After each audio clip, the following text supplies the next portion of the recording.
बच्चों आज हम बायोलॉजी प्रैक्टिस पेपर सेट 2 के लॉन्ग आंसर क्वेश्चंस को सॉल्व करेंगे।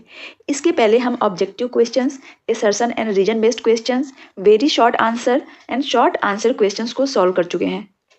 Right one main difference between asexual and sexual mode of reproduction. Which species is likely to have comparatively better chances of survival? The one reproducing asexually or the one reproducing sexually?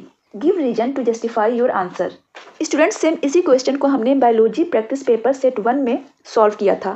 बच्चों वो video आप channel पर जाकर देख सकते हैं, जिसका link मैंने डिस्क्रिप्शन बॉक्स में भी दिया है, या फिर आप ऊपर आई बटन में भी जाकर वो वीडियो देख सकते हैं।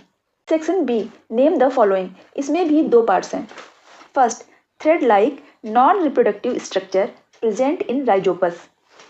Second, blobs that develop at the tips of the non-reproductive threads of rhizopus.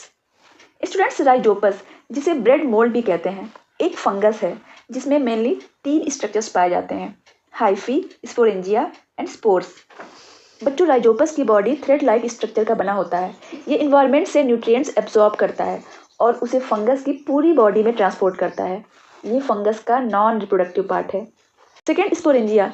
बच्चों, आप देखेंगे फंगल हाइफी के टिप्स पर एक राउंडेड स्ट्रक्चर पाया जाता है जिसे स्पोरेंजिया कहते हैं। ये फंगस का रिप्रोडक्टिव पार्ट है।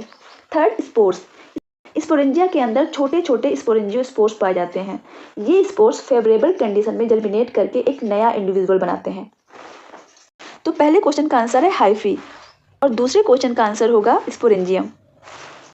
क्वेश्चन नंबर 15, इसमें भी 2 सेक्शंस हैं, 1 एंड 2। सेक्शन 1 में 3 क्वेश्चंस पूछे गए हैं, A, B, C। Section 1, a couple does not want have children for few years. They consulted a doctor who advised them barrier method and chemical method of birth control.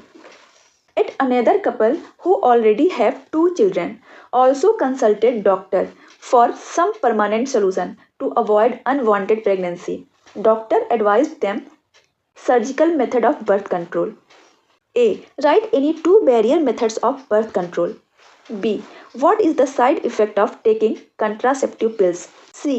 How chemical methods prevent pregnancy? State any 2 points. Students, barrier method में sperm egg तक ना पहुंच सके, इसके लिए एक physical barrier create किया जाता है, like condoms, diaphragm, cervical cap, sponge and. Students, barrier method में स्पर्म एग तक ना पहुंच सके, इसके लिए एक फिजिकल बैरियर क्रिएट किया जाता है, like condoms, diaphragm, cervical cap, sponge and स्पर्मिसाइड्स।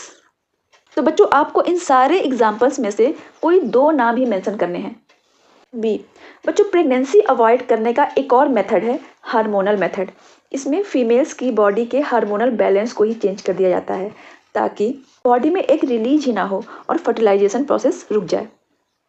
ये दवाएं जनरली पिल्स या फिर इंजेक्शन के जरिए दी जाती हैं। अब क्योंकि ये पिल्स शरीर के हार्मोनल बैलेंस को चेंज करती हैं, इसलिए इसका साइड इफेक्ट भी काफ़ी रहता है, like bleeding, nausea, headache, mood changes etcetera. See, students, hormonal method को ही केमिकल मेथड भी कहते हैं। इस मेथड में हार्मोनल इम्बैलेंस की वजह से ओवरीज एग रिलीज नहीं करती, या फिर ये हार्मोनल इम्बैलेंस स्पर्म को नुकसान पहुंचाता है, जिस वजह से फर्टिलाइजेशन प्रोसेस नहीं हो पाता और फाइनली प्रेगनेंसी कॉज नहीं होता। Section 2, what could be the reasons for adaptive contraceptive methods? State any 2 points.